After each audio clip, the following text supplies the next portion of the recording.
So that's one way we can ask ourselves how we see our people. And then the other one, and this one really is such a problem, at least here in the States. And I heard it when I was in Australia a couple of years ago, hear it there. And so I'm guessing it's everywhere, unfortunately. And that is, do we see people as disordered or as adaptive? This is the next handout that's there for you if you want to look at it, but you don't need to. We'll just talk about it some. So try on those words, try disorder on inside of you and see what that feels like. What does it mean if we say we're disordered? So for me, the dis at the beginning already starts a feeling in my body that something is wrong with me.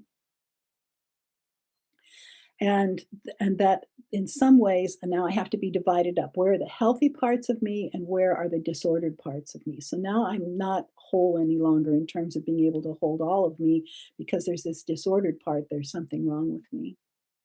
And if you're telling me I have a disorder, there's a hierarchy that happens where you know something and I am now going to be offered something from you to try to take care of this.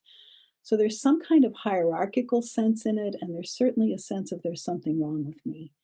Well, I probably already know that coming into therapy. I probably already really believe that because probably lots of people, including myself, have been telling me there's something wrong with me. So I don't really need any help with that. What I need help with is really the truth is there isn't something wrong with me. I am adaptive. I have adapted the very best way my system knows how from the very beginning to stay connected to the people in my life and to manage the traumas that have happened to me. So when we think of ourselves as adaptive, again, we begin to get this sense that there is not so much something wrong as there is something that has been wounded. There's something hurt. And that my system has adapted around these mostly relational hurts. There may be other things too, medical trauma, war, all kinds of stuff. But always in the mix are relational hurts too, because connection's a biological imperative, and that's where our energies go is toward relationship. So I have adapted the best way that I know how, given my experience in life and what my system is able to do to meet it. So if you can again try that on inside of you and see what begins to happen in your system when you feel that. So let's say I'm a little girl and I happen to have a very angry mother who frequently is displeased with me. So how is my system going to adapt to this? Well, lots of different things could happen. One thing is I could get very, very quiet and try to stimulate this as little as possible. And I could look very shy and withdrawn. And we could say there's something wrong with me, but we could also say there's something really right about trying to get out of the way of this so I get as little of it as possible. I might also begin to try to be perfect. I might try to do things so well that my mom doesn't get mad at me nearly as often. And again, we could call that perfectionism and say there's something wrong with me, or we could say that was pretty smart, that you did everything you could to minimize the harm. Your system somehow knew how to do this. So we could go on and on with everything that we might, most of us, maybe all of us, have parts of ourselves we don't like very much, parts of ourselves that we struggle with, and we get into fights with them and we feel like there's something wrong. And if instead, if we think, okay, this was adaptive, how was this adaptive? We can begin with curiosity to get into relationship with these parts of ourselves and have a much kinder and compassionate way of being with them because we're understanding them as adaptive.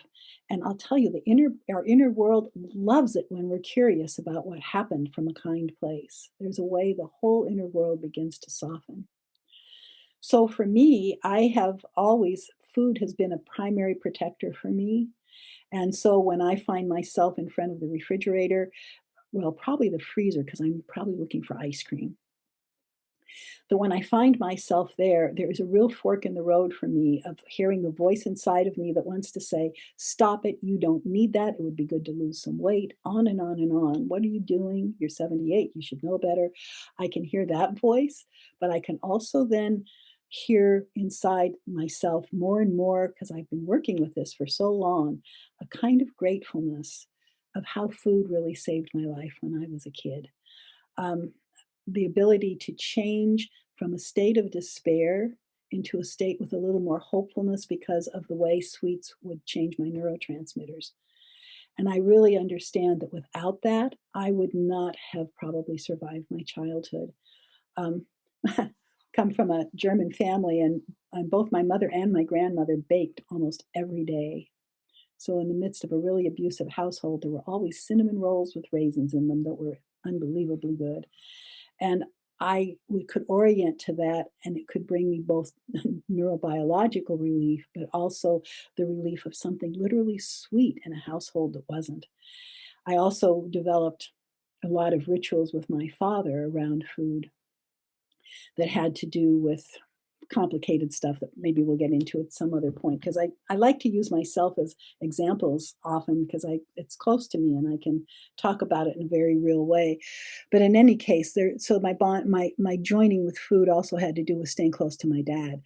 So when I can feel the gratitude for that, it doesn't mean I may not eat the ice cream because for whatever reason my system is wanting that right now, but at least I do it in a state of gratitude rather than in a state of disliking myself, which really adds to the problem and probably brings me back to the freezer sooner than otherwise. So I have found, again, coming from a, a really deep, at this point, neurobiological understanding that we are always adapting as best we can, it does leave me open to curiosity a lot of the time about what's happening to me and always with the people I'm with. Like, I wonder what that's about. Someone comes in and is drinking to blackout 3 times a week. Instead of becoming terribly anxious and wanting to jump on, how do we get this to stop? My first place to go is, how is this adaptive for this person? What is this person's system needing from this? Because if it wasn't needing it, they wouldn't be doing it. So and then when I can talk with people about that and help engage them in curiosity rather than criticism, now we're really onto something powerful in terms of how we can meet one another here in this place.